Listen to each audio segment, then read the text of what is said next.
Well over 20 years ago, I filmed 3 series for television, 36 episodes in all.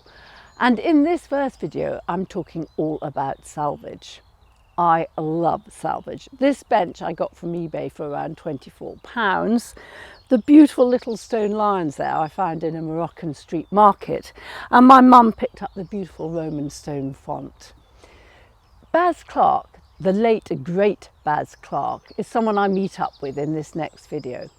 He was a stonemason come builder, and he was a huge character. I designed his garden for him, and he built a Chelsea Flower Show garden for me.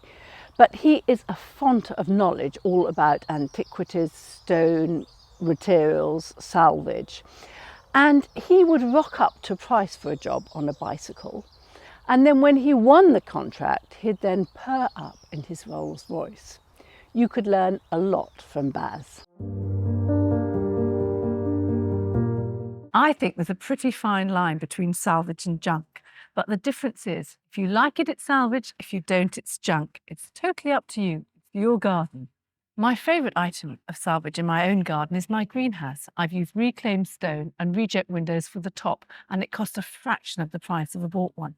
And that's a real plus point about salvage. You can get things very cheaply. Salvage is a great way of introducing character and a bit of attitude into a garden. I suppose it's because it's a bit quirky and you can really individualise items. My father, who is a tad eccentric, he got his old hand mower, he sprayed it bronze, he mounted it on a plinth, and he even put up a plaque commemorating its many years of hard service. So that use of salvage added a twist of fun to the garden.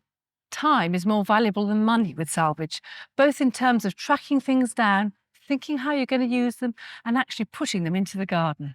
Many people always ask me where you can find salvage. Tips are a great place, so are skips. Reclamation yards are always good. And Swap Shop is a brilliant site on the web where you can find all sorts of really mad things.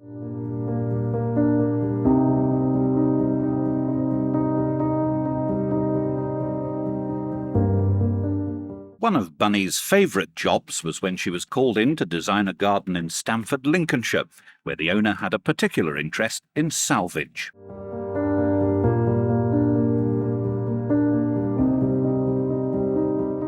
Bunny planted the garden from scratch, but with the help of reclaimed materials, it took on an instant aged look. We bought this site 6 years ago and we've lived here for 5 years. I built the house myself because I am a stonemason by trade and I am a builder. The house took approximately a year to build and the landscaping 6 months.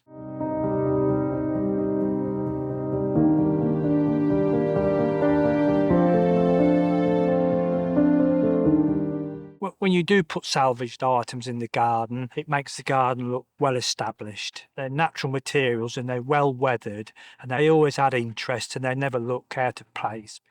Bas is always hunting for salvaged gems, and today Bunny's returned to take a look at some of his latest finds. Lovely building, Bas, isn't it? Really nice. Now, it's not a pavilion, it's not a summer house. What would you call it, a gazebo? Oh, it's a gazebo Yeah. because it comes from the French word meaning to take in the air and take in the views, and that's exactly what it does in this position. Beautiful, frames them really nicely. Yes. And what I love about this, apart from the fact that it's all made from salvage, isn't it? Yes, Obviously. it's all salvaged. The floor, wonderful. Tell me where you got the floor from. Yes, the floor is very old. It came from a monastery in Lincolnshire and it was in the kitchen. Yeah. And the larders there, and it was made by the monks. So I would think it's between 400 and 500 years old. And presumably people get to know that you people like do, this sort of thing, so and they people come get to in you. touch with me, and a lot of my colleagues find the pieces on their travels, yes.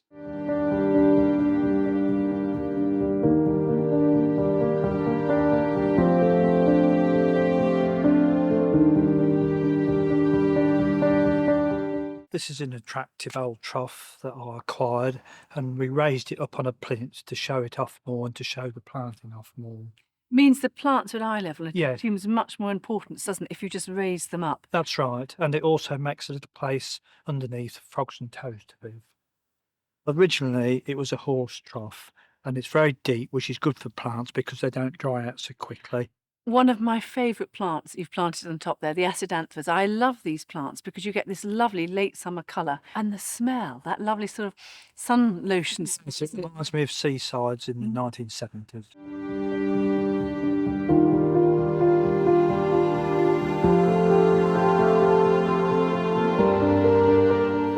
You're obviously heavily into all this salvage.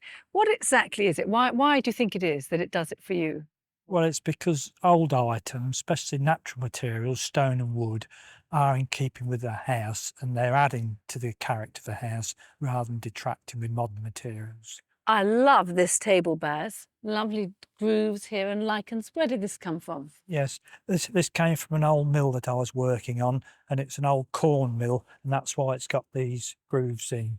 If I actually went out and tried to buy something like this in new stone, would it be cheaper or would you think it's good value picking No, up the it's old? very good value. Normally, the older items are cheaper than if you had them produced new, and of course they've got the character, so they're fitting better. Where does a girl go to get something like this?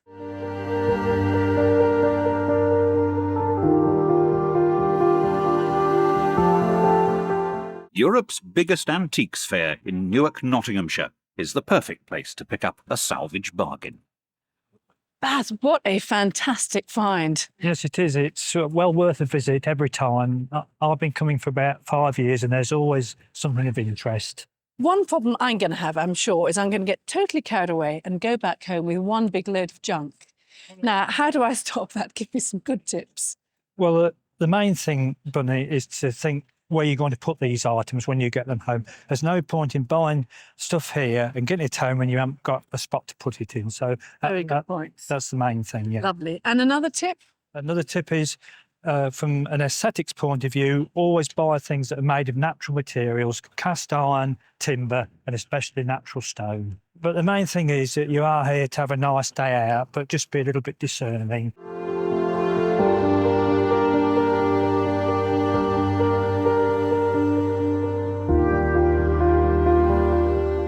Oh, Baz, this looks promising, don't you think? Yes. What about these nice little pair of vases here? To me, they look very nice indeed. Yes, and then they are natural stone.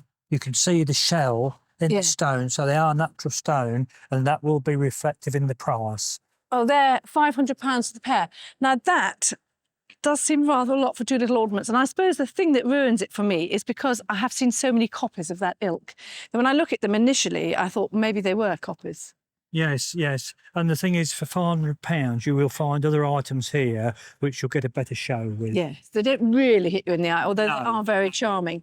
Now, these little lions here. Yes, you've got to be careful here because I think you'll find these are made of concrete. Now, how do you know that? How will you tell? Well, the best place to look is on the underside, and they're made in a mould. Yes. And you can see all these little holes. That's where air was trapped when the concrete was poured into the mould.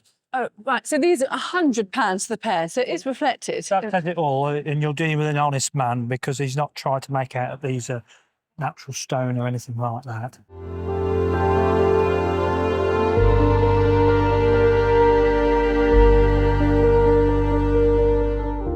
What have we got here? Yes, they've got some interesting things here. Yes, you might find something. Now, how about these? This is the sort of thing. No, you're living on the ragged edge of reality again, Bunny. They wouldn't look right in your garden. They're not even high enough to make a seat of. I like these. These. These are nice little chaps. They're finials off the top of churches and that sort of building, and you can use them for decoration in the garden, especially on flights of steps. Put them in the corner of each step, and they're quite an attraction. Yes. And they don't look too expensive. They are obviously stone, aren't they? No. They're 40 quid a piece. What Yes. into that? A little bit expensive, to be honest. We'll have to negotiate. Yes, you would do that, would you? Yes, I Beat them would. down. We'll try, yeah. Yeah.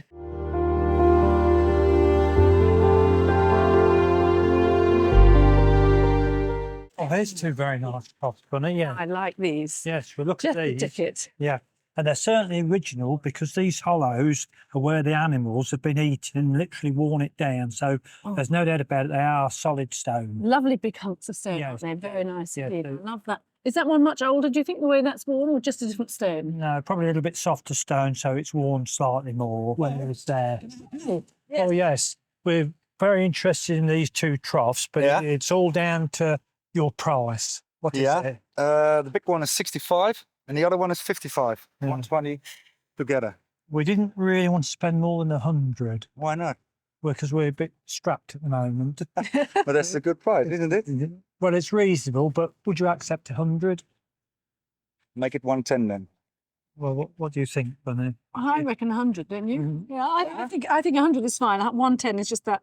Well, got to I get think this because back. it's going to rain, I want to go inside, so maybe we can make 100 a Great. good price of it then. Okay. You'll take a check. We'll take a check. Great. Yeah. Okay. Lovely. Thank you go. very much. Yeah. Well, with the tenner she saved on the troughs, Bunny also managed to pick up a great collection of old gardening tools. Been a fantastic day, Baz. I'm really pleased. I love my troughs. I'm really pleased with these old tools. I can't see you using them all on the garden. You don't think I'm going to do a garden with them? No, I think you'll chase the children with them. No, something else. You have to guess. You have to wait. Yeah, I'll have to wait and see then.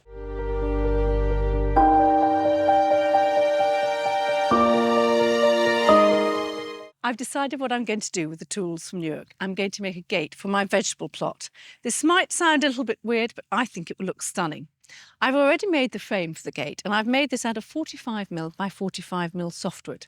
Now, this softwood has been pressure treated, so I should see a good 10 or 12 years life out of it. And I've also put the hinges on. I've got the tools, and you could arrange them in all different ways. You could arrange them all around the centre in a cross like that, and I think that would look pretty good. But actually, I'm going to arrange them all going vertically like that. I need to then take the gate up onto the deck, and I'm just going to measure out how far I have to take to cut the tools off. I'm going to take the old pitchfork here and just lay it roughly in position. Now, these tines I'm actually going to set into the frame, and then I'm going to set the shaft into the frame as well. So I need to cut them down. And so I'm just going to do just over 1 inch and mark it from the top of the gate to the shaft of the tool. And then you simply saw it off to that length.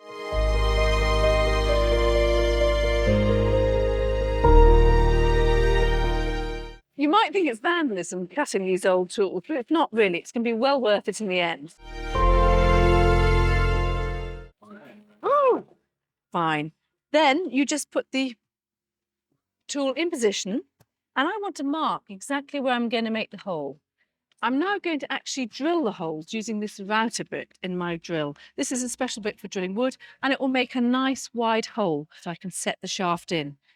Should definitely wear safety glasses when you're using this because they just protect your eyes. They're not the prettiest thing out, but who cares? They do the job.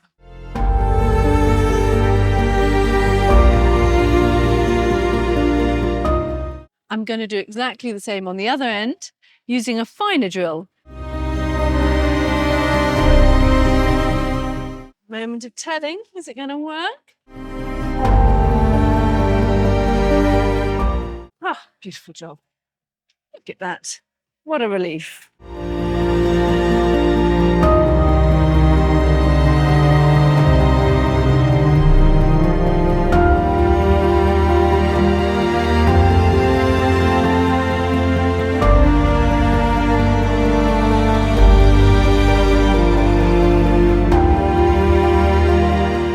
Finishing off the gate now by painting it with this rather nice colour green. This is an opaque wood stain. It's not actually a paint, it's a wood stain, so it really preserves the wood and it's much easier to go on. You can see it really glides over the surface. Could do the tool handles, just debating really whether to actually paint the tool handles in the same green, but I think I'm going to leave it quite natural. I'm going to leave these as they are. I might just varnish them. I think that will look pretty good. I'm very pleased with it.